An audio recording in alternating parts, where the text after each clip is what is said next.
करते हुए कहा कि इसको तुरंत फॉरवर्ड किया जाए, लाखों बच्चों का भविष्य का मामला है। तो सबसे बड़ा सवाल कि ये कोई चपरासी और किरानी से ये बात बाहर नहीं निकला है, यहाँ कोई निर्णय नहीं हो रहा, फैसला नहीं हो रहा है, दूसरी तरफ मोड़ करके विवादित करने का प्रयास किया जा रहा है।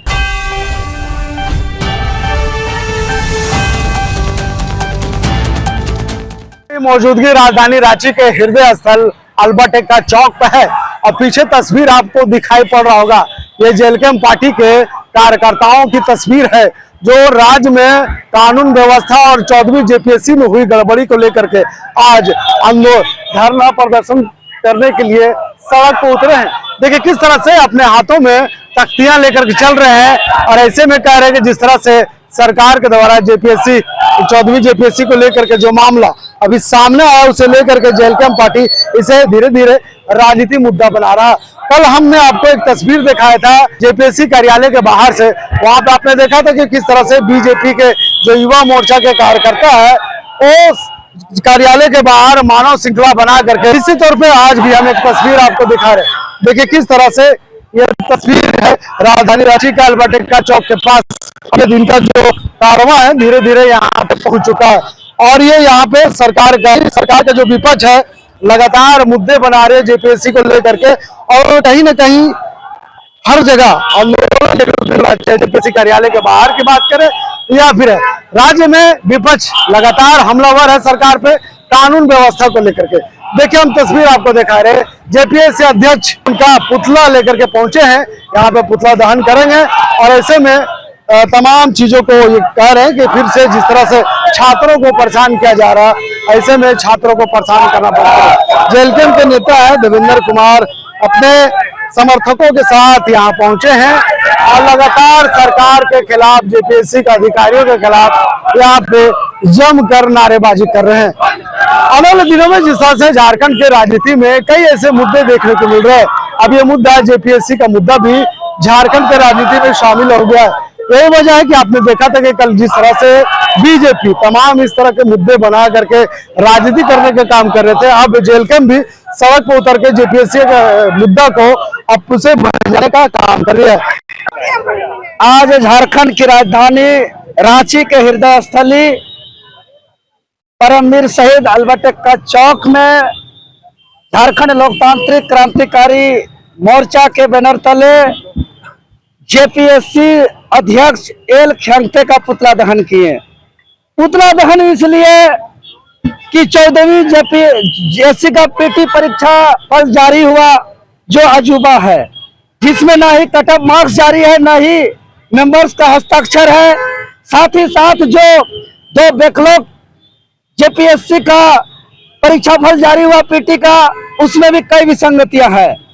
आज हम लोग इससे पूर्व जेपीएससी को हम लोग ने अवगत कराया है प्रेस कॉन्फ्रेंस के माध्यम से। महामहिम राज्यपाल जी को हम लोग मुलाकात करके अवगत कराया है जेपीएससी के विसंगतियां के बारे में। महामहिम राज्यपाल जी तुरंत ऑन द स्पॉट हरा कलम चलाते हुए सिग्नेचर करते हुए कहा कि इसको तुरंत फॉरवर्ड किया जाए, लाखों बच्चों का भविष्य का मामला है। अगर प्रतिष्ठित अखबार पर यह आता है कि 50 अनारक्षित सीट में 418 हरियाणा और यूपी का है, रिजल्ट में किसी भी मेंबर्स का हस्ताक्षर नहीं है, तो सबसे बड़ा सवाल कि ये कोई चपरासी और किरानी से ये बात बाहर नहीं निकला है। इसलिए आखिर ये बात कौन बाहर निकाला आयोग से, इसका जांच होना चाहिए।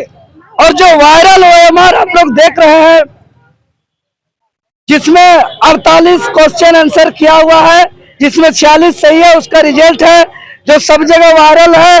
उसके अलावा एक और ओएमआर मेरे पास है जो बैकलॉग का रिजल्ट के समय का कल जो जारी हुआ उसका है, वो रिजल्ट में मात्र 32 ही उसमें आंसर किया हुआ है, जिसमें से 15 गलत है, 17 सही है। उसके बावजूद वो रोल नंबर आज रिजल्ट पर है। तो कई ऐसे मामला है, हम लोग बार बार आयोग के संज्ञान में दे रहे हैं, महामहिम के संज्ञान में दे रहे हैं, मुख्यमंत्री जी के संज्ञान में दे रहे हैं, लेकिन छात्र हित में यहाँ कोई निर्णय नहीं हो रहा, फैसला नहीं हो रहा है। इसलिए आज हम लोग पूरे 6 छात्र के एकजुटता के साथ पूरे लाइब्रेरी से स्टूडेंट आए, पूरे संगठन के लोग, हम लोग एकजुटता के साथ आज हम लोग जेपीएससी अध्यक्ष का पुतला दहन किए हैं। क्योंकि हमारा एक बयान को दूसरी तरफ मोड़ करके विवादित करने का प्रयास किया जा रहा है। जो बात हमने कहा था बम से जेपीएससी को उड़ाने का, मेरा उद्देश्य माचिस मार करके बम से उड़ाने का नहीं, मेरा उद्देश्य था कि जेपीएससी का चेयरमैन से लेकर किरानी चपरासी तक सबको साफ करने का।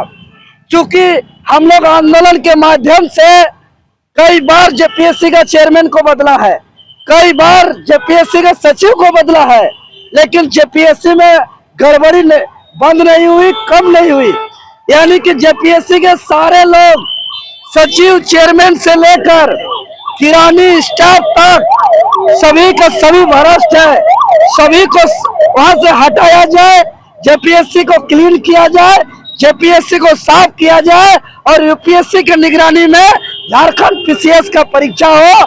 मेरा उद्देश्य ये था, इसीलिए जेपीएससी को साफ करने का हमने बात कहा था। वो बम से उड़ाने का मेरा उद्देश्य नहीं था, लेकिन उस उद्देश्य को भटकाने का प्रयास किया गया है। और आप लोग के चैनल से हम बताना चाहते हैं, विद्यार्थी आज मजबूर है। विद्यार्थी परीक्षा दिया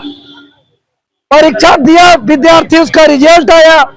जब रिजल्ट आया तो प्रमुख अखबार में छप रही है कि हरियाणा और यूपी से 418 स्टूडेंट का हो रहा है। प्रमुख अखबार में छप रही है कि यहाँ मेंबर का हस्ताक्षर नहीं है।